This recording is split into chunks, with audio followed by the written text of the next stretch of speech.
हाँ हाँ, ये राम राज्य तो है जहाँ पर 2 करोड़ की आप ज़मीन खरीदते हैं और वो 18 करोड़ में बिक जाती है। ये राम राज्य तो है।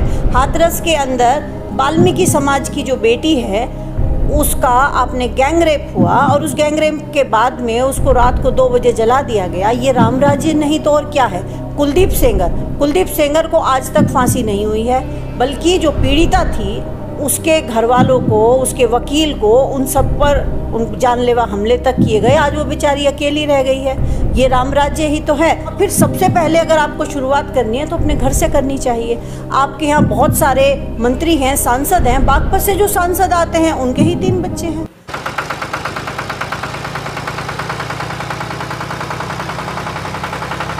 नमस्कार, सभी को सादर प्रणाम। मैं अनूप कुमार। आज हम आए हैं बागपत यहाँ पे 2022 यूपी इलेक्शन की सरकार भी जोरों तोरों से तैयारी कर रही है, अपोजिशन भी उतरी हुई है। अभी असरुद्दीन ओवैसी की भी यूपी चुनाव में एंट्री हो गई है।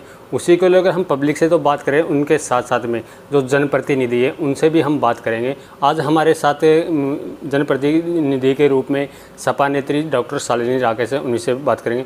नमस्कार बहन जी। नमस्कार बहन जी, मेरा पहला सवाल है, जो यूपी में जनसंख्या नियंत्रण कानून आया है उसको लेकर आपका क्या कहना है? जनसंख्या नियंत्रण जो कानून है वह राजनीति के तहत लाया गया है। जनसंख्या नियंत्रण जो कानून है उसका लक्ष्य है कि हमारी जो जनसंख्या फर्टिलिटी रेट हम उसे बोलते हैं वो 2030 तक 1.9 हो जानी चाहिए। जबकि अगर हम देखेंगे कि 1981 में 5.8 जनसंख्या फर्टिलिटी रेट थी, अब वो घटते घटते अब वो 2.3 पर पहुंच चुकी है और 2026 तक वो 2.3 पर पहुंच जाएगी और 2030 में वो 2 के आंकड़े को अपने आप ही पहुंचने वाली है वहाँ पर। तो ये 2 और 2.1 का जो रेशो है ये एक बहुत अच्छा फर्टिलिटी रेट होता है। तो इसकी हमें आवश्यकता ही नहीं है, क्योंकि अगर हम शिक्षा दे रहे हैं और यूपी के अंदर दोबारा अपने आप ही जनसंख्या कंट्रोल के अंदर चल रही है, तो फिर हमें इसकी खासी आवश्यकता नहीं थी। और अगर उसके बावजूद भी हम इसको लेकर के आए हैं तो किसी भी चीज़ को, कानून को लाने से पहले हमें उसकी तैयारी कर लेनी चाहिए थी। इसका हश्र भी वही होगा जो आपने नोटबंदी के समय में देखा था। नोटबंदी भी बिना तैयारी के की गई थी। क्या हुआ? क्या भ्रष्टाचार खत्म हो गया? क्या आतंकवाद खत्म हो गया? नहीं हुआ है। अगर आपको हाहाकार मचाना है तो आप जनसंख्या नियंत्रण कानून को एक दंड के रूप में उसको लागू करने के लिए जा रहे हैं। और अगर आपने पहले तैयारी की होती, आप देखेंगे कि बालिकाओं की जो मृत्यु दर है उसके अंदर बहुत बड़ी दोबारा से एक समस्या हमारे सामने आने वाली होगी। क्योंकि भारत के अंदर क्या होता है, हम कितने भी पढ़े लिखे क्यों नहीं हैं, हम देखते हैं कि पुरुष प्रधान समाज है। अगर 2 बेटियां होती हैं तो आदमी की इच्छा होती है कि एक बेटा होना चाहिए। अगर बेटियां होती चली जाएंगी तो वो उनका अबॉर्शन कराएंगे। दोबारा से हम क्राइम की तरफ भी जाएंगे। इसका जितना पॉजिटिव है उतना ही नेगेटिव इफेक्ट भी है। मतलब इसको आप चुनावी जुमला समझ रहे हैं? मैं चुनावी जुमला समझती हूँ। दूसरी बात यह है कि ये केंद्र को लागू करने वाली बात है। ऐसा क्या कि आप एक राज्य के अंदर इसको लागू कर रहे हैं। और फिर सबसे पहले अगर आपको शुरुआत करनी है तो अपने घर से करनी चाहिए। आपके यहाँ बहुत सारे मंत्री हैं, सांसद हैं। बागपत से जो सांसद आते हैं उनके ही 3 बच्चे हैं। तो सबसे पहले अपने आप को देखिए। अगर आपके पहले जो मंत्री हैं, सांसद हैं, उन्होंने, साक्षी महाराज ने पहले ही कहा है कि हिंदू आप और बच्चों को पैदा कीजिए और इसके दुष्परिणाम भी होते हैं। मैं खुद भुगत भोगी हूँ। मेरा 22 साल का जवान बेटा एक्सपायर हुआ, मेरी अब सिर्फ एक बेटी है। तो कहीं ना कहीं 2 बच्चे होने का नुकसान भी होता है। आज हमें महसूस होता है कि अगर हमारा एक और बेटा होता या कोई बेटी होती तो आज हम इतने असहाय महसूस नहीं कर रहे होते। सरकार का ये कहना है कि जो सपा की जो सरकार थी उसमें गुंडा राज था, हमने गुंडा राज बिल्कुल ख़त्म कर दिया, राम राज्य बना दिया। हाँ हाँ, ये राम राज्य तो है जहाँ पर 2 करोड़ की आप ज़मीन खरीदते हैं और वो 18 करोड़ में बिक जाती है। ये राम राज्य तो है। हाथरस के अंदर वाल्मीकि समाज की जो बेटी है उसका आपने गैंगरेप हुआ और उस गैंगरेप के बाद में उसको रात को 2 बजे जला दिया गया। ये राम राज्य नहीं तो और क्या है। कुलदीप सेंगर को आज तक फांसी नहीं हुई है, बल्कि जो पीड़िता थी उसके घर वालों को, उसके वकील को, उन सब पर उन जानलेवा हमले तक किए गए। आज वो बेचारी अकेली रह गई है। ये राम राज्य ही तो है। राम राज्य में ही तो महंगाई इतनी ज़्यादा चल रही है। कल अमित शाह जी जहाँ पर भाषण दे रहे थे उससे थोड़े दूर पहले ही सीतापुर के अंदर आप देखेंगे तो एक डॉक्टर की तलवार से काट करके हत्या कर दी गई। यही तो राम राज्य है। अभी हाल ही में एक मेरठ एक गैंगरेप भी आया है जिसमें एक भाजपा अभिनेत्री पे ही अभिनेत्री उसी पे आरोप लग रहे हैं कि उन्होंने खुद रेप करवाया। जी, मीनाक्षी चौहान ने एक मुस्लिम बेटी का अपने बेटे से और उसके दोस्तों से गैंगरेप कराया और उसके बाद उन्होंने ये कह दिया है कि मैंने 100 गायों का दान कर दिया है। वह उन्होंने क्यों कहा, यह सोचने वाली बात है, क्योंकि योगी आदित्यनाथ ने खुद कुछ समय पहले उन्होंने ये बोला था कि हम तो मुस्लिम महिलाओं को कब्र से निकाल करके भी उनका रेप करेंगे।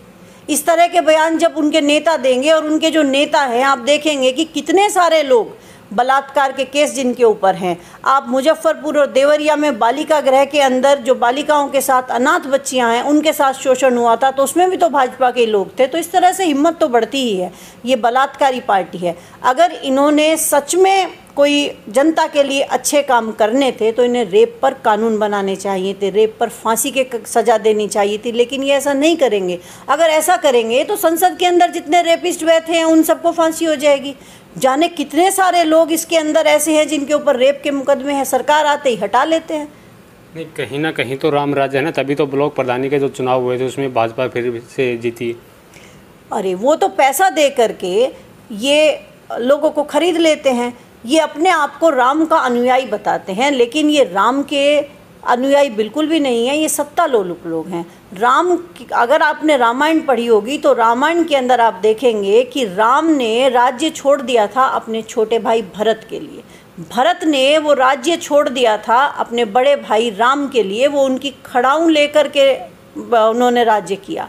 वो सत्ता लोलुप लोग नहीं थे, वो एक दूसरे का ध्यान रखने वाले थे। यहाँ तो अभी आपने कुछ समय पहले देखा था कि मोदी और योगी में खींचातनी चल रही थी, और अभी आप देखिए 2024 तक आते आते योगी और मोदी में दोबारा से तनातनी शुरू हो जाएगी, क्योंकि योगी खुद को प्रधानमंत्री पद का दावेदार भी समझते हैं। अभी दिल्ली में भी होर्डिंग लगे हुए हैं कि हमने फ्री वैक्सीन यूपी में दी है, 4 लाख रोजगार पर ईयर हम दे रहे हैं। रोजगार को आप कहाँ देखते हैं? देखिए, अभी तक इन्होंने केवल 28% जनता को वैक्सीनेट किया है, वो भी सिंगल डोज, और उस पर ये ढोल पीट रहे हैं। इससे पहले पोलियो की वैक्सीन दी गई थी, टेटनस की वैक्सीन दी गई है, चेचक को इरेडिकेट कर दिया गया है, पहले भी वैक्सीनें दी गई हैं और फ्री में दी गई हैं, लेकिन ढोल किसी ने नहीं पीटा।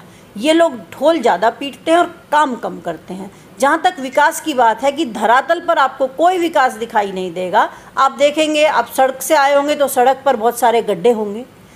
गड्ढे मुक्त जो यूपी है उसको कहा गया था, किसानों की आय दोगुनी करने को कहा गया था। मुझे तो कोई भी किसान की आय दोगुनी नहीं दिखाई दी। 2022 तक आय दोगुनी करेंगे, 2022 का वेट तो करो। 6 महीने के अंदर आपको लगता है कि कोई मिराकल हो जाएगा? कैसे हो जाएगी, जब डीजल के रेट पहले से 2 गुने हो गए हैं। उत्तर प्रदेश के अंदर बिजली सबसे ज़्यादा महंगी है। अब आप ही बता दीजिए कि कैसे हो जाएंगे। देश हित में महंगाई बढ़ानी पड़ी है ना उनको, देश हित में महंगाई बढ़ानी पड़ी है, तो देश हित में ही उन्होंने ऊपर लेके आएंगे ना। देश हित में उन्होंने सांसदों का जो वेतन है उसको कम क्यों नहीं किया? उन्होंने विधायकों का वेतन कम क्यों नहीं किया? उन्होंने अपनी जो सुविधाएं हैं उनको तो बढ़ाया है। उन्होंने तो अपने लिए बड़े बड़े प्लेन खरीद लिए। उनका तो एयर इंडिया के प्लेन से काम भी नहीं चलता है। वो तो कहते थे कि हवाई जहाज़ में बैठने वाले, हवाई चप्पच वाले हवाई जहाज़ के अंदर बैठेंगे। हमें तो कोई भी दिखाई नहीं दिया। 4 लाख रोजगार कहाँ हैं, किसको दिए? वो हवा ही सब कुछ कर देते हैं, ज़मीन पर कुछ भी नहीं है। बेरोजगारी दर आज सबसे ज़्यादा है, और उत्तर प्रदेश जो है बहुत बड़ा प्रदेश है, उसके अंदर तो त्राही त्राही मची हुई है। रोज़गार आप देखेंगे तो जुलाई के महीने में ही आपको 26 लाख जो नौकरियां हैं वो चली गई हैं। आज लोगों की आय कम हुई है। आप दोगुनी करने की बात करते हैं, लोग अपनी ज़मीन बेच रहे हैं, तब उनके घर के खर्चे चल रहे हैं। हालांकि हालात जो ब्लॉक प्रधानी में अहिंसा हुई थी वो सभी ने देखी थी, तो वहाँ पे भाजपा ने आरोप लगाया था कि जो सपा के जो गुंडे हैं उन्होंने बीजेपी को बदनाम करने के लिए ये सब साजिशें रची।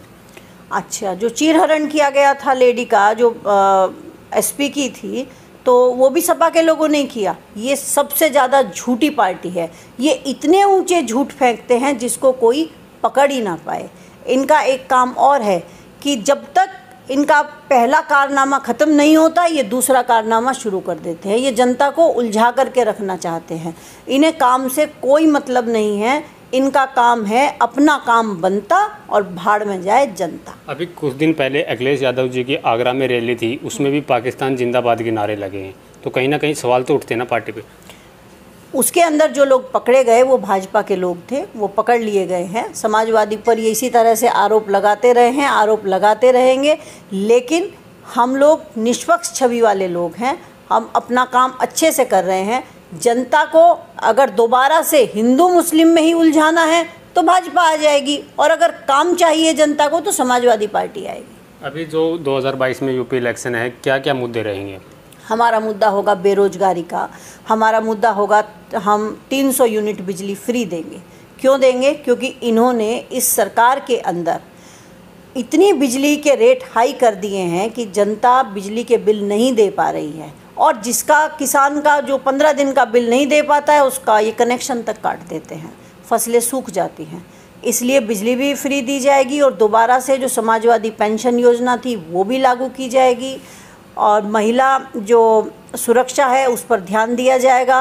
अखिलेश सरकार के अंदर ही पुलिस की जो व्यवस्थाएं हैं वो इतनी अच्छी की गई थी कि आप देखिएगा कि पुलिस को डायल 100 की जो सुविधा दी थी वो हमने दी थी।